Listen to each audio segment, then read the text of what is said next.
السلام علیکم دوستو، میں ہوں علی اویس۔ جیسا کہ ہم تاریخ اردو ادب پر گفتگو کر رہے تھے اور پچھلی قسط میں ہم نے اشرف بیابانی کے حوالے سے بیان کیا، تو اب اس سلسلے کو ہم آگے بڑھاتے ہوئے شاہ میرا جی پر گفتگو کرتے ہیں۔ اشرف بیابانی کے بعد جو مشہور نام ہے وہ شاہ میرا جی کا ہے۔ یہ اس زمانے کے ایک بہترین اور بڑے ادیب تھے۔ آپ نے نثر اور نظم دونوں میں توازمائی کی ہے۔ آپ ایک باذوق اور علم و فضل کے اعتبار سے بھی اعلیٰ درجے کے انسان تھے۔ میرا جی کے تعلق سے ڈاکٹر نذیر احمد کہتے ہیں کہ بیجاپور میں انہوں نے ایسے خاندان کی بنیاد ڈالی جس میں ان کے جانشین یک کے بعد دیگر کئی پشت تک صاحب علم اور صاحب ذوق ہوتے رہے۔ تحقیق کے مطابق ان کی اولاد میں خصوصی طور پر فرزندوں میں دو نام سامنے آتے ہیں، ایک تو برہان الدین جانم اور دوسرے خواجہ عطا اللہ۔ ان میں شاہ برہان الدین جانم بھی ایک مشہور ادیب کے طور پر جانے پہچانے گئے، جن کا تذکرہ ہم آگے کرتے ہیں۔ محققین اور مورخین کے ذریعے ان کی جو تصانیف سامنے آتی ہیں ان میں نثر اور نظم دونوں طرح کی کاوشیں موجود ہیں۔ نثر کی بات کریں تو مرغوب القلوب کا نام بہت مشہور ہوا، اور نظم کی بات ہو تو خوش نامہ، خوش نغز، شہادت الحقیقت اور مغز مرغوب وغیرہ بہت مشہور ہیں۔ تصوف کو اپنا موضوع بنایا تھا اور تصانیف بطور ہدایت لکھی تھی۔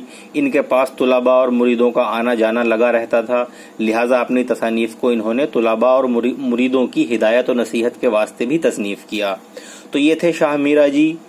بہت مختصر ہم بتا کر چل رہے ہیں کیونکہ تقاضا تاریخ اردو ادب کا ہے، تو لہٰذا بالکل شروعات سے ہی چلنا ہوگا۔ تو اس دور کے شعراء کرام اور سخنور پر بھی ہم بھلے ہی مختصر گفتگو کریں لیکن ان کے بارے میں گفتگو ضرور کریں گے۔ اب ان کے بعد جو مشہور ہیں وہ انہی کے فرزند شاہ برہان الدین جانم ہیں، جیسا کہ ہم پہلے ذکر کر چکے ہیں۔ شاہ میرا جی کے مشہور و معروف فرزند تھے یہ۔ دراصل شاہ میرا جی نے اپنے اس بیٹے کو اپنا خلیفہ بھی بنایا تھا۔ ان کا موضوع بھی اپنے والد گرامی کی مانند تصوف ہی تھا۔ آپ کے کلام سے عارفانہ خیالات کا اظہار بھی خوب ہوتا تھا۔ ان کی ایک بہت طویل نظم جو ارشاد نامہ عنوان سے جانی جاتی ہے، اس میں تصوف کے اہم مسائل قلمبند کیے گئے ہیں۔ یہ نظم طالب اور مرشد کے سوالات اور جوابات پر مشتمل ہے۔ انہوں نے سوالات اور جوابات کے ذریعے تصوف کے مسائل پر روشنی ڈالی ہے اس نظم میں۔ اور اس کے علاوہ سکھ سہیلا بھی ان کی ایک مشہور کاوش ہے، اور تحقیق کرنے پر جو اور کچھ ہمارے سامنے ہیں تو اس میں یہ حجت البقائی اور وصیت الہادی وغیرہ بھی قابل ذکر ہیں۔ اتنا ہی نہیں بلکہ بہت دوہے بھی آپ کی طرف منسوب ہیں، آپ نے تخلیق کیے ہیں، اور بہت سے اہم خیال آپ اپنے شاگردوں وغیرہ کو عطا کر کے گئے ہیں۔